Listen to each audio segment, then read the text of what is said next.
enacted one of the world's most advanced laws for the protection of children and adolescents in the digital environment. Also, we sent draft bills to the National Congress to foster competition in digital markets and to encourage the installation of sustainable data centers.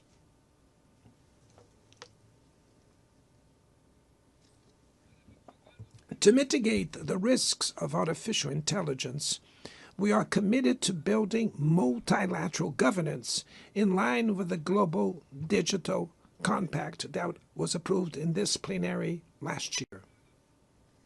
Ladies and gentlemen, Your Excellencies, in Latin America and the Caribbean, we are experiencing a time of growing polarization and instability.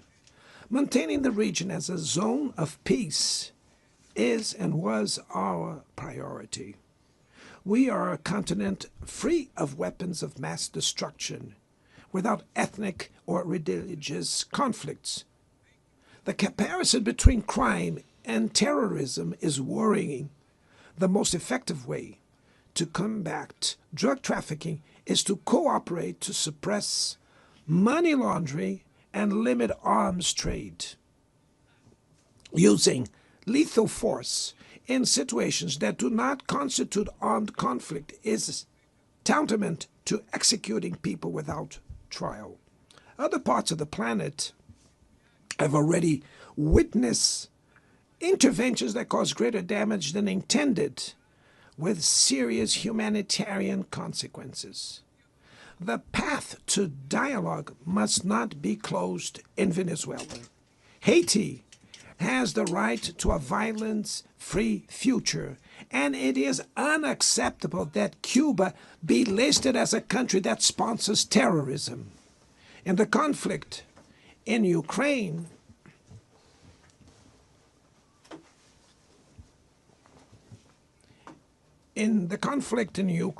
we all already know that there will be no military solution. The recent meeting in Alaska raised hopes for a negotiated way out. It's necessary to pave the way for a realistic solution. This implies taking into account the legitimate security concerns of all parties.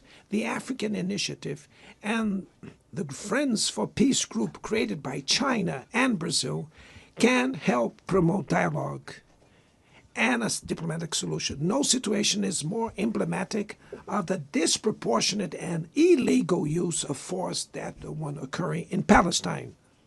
The terrorist attacks perpetrated by Hamas are indefensible from any angle, but nothing, absolutely nothing, justifies the ongoing genocide in Gaza.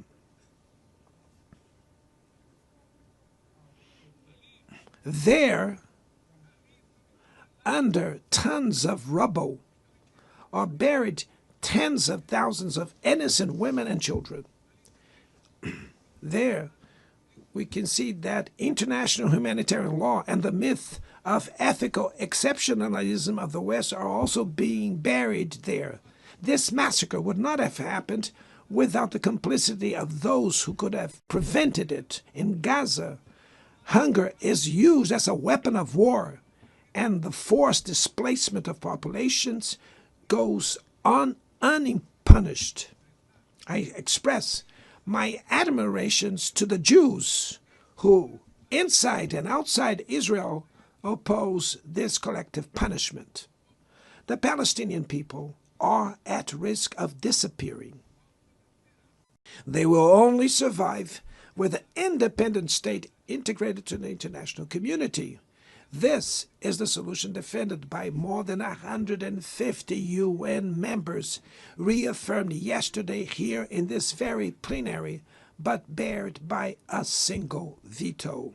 It is regrettable that President Mahmoud Abbas was prevented by the host country of occupying the Palestinian bench at this historical moment.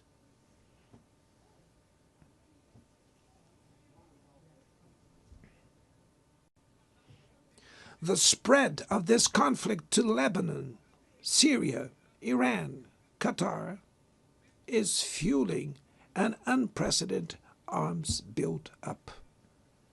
Madam President, bombs and nuclear weapons will not protect us from the climate crisis. The year of 24 was the warmest already registered. COP30 in the city of Belém, Brazil, will the COP of truth. It will be the time for world leaders to prove the seriousness of their commitment to the planet. Without a complete picture of the NDC's nationally determined contributions, we were walking blindfolded towards the abyss. Brazil has committed to reducing its emissions by 59% and 67%, covering all greenhouse gases and all sectors of the economy. Developing nations face climate change while grappling with other challenges. Meanwhile, rich countries enjoy a standard of living reached at the expense of 200 years of greenhouse gas emissions, demanding greater ambition and greater access to resources and technology. It's not a matter of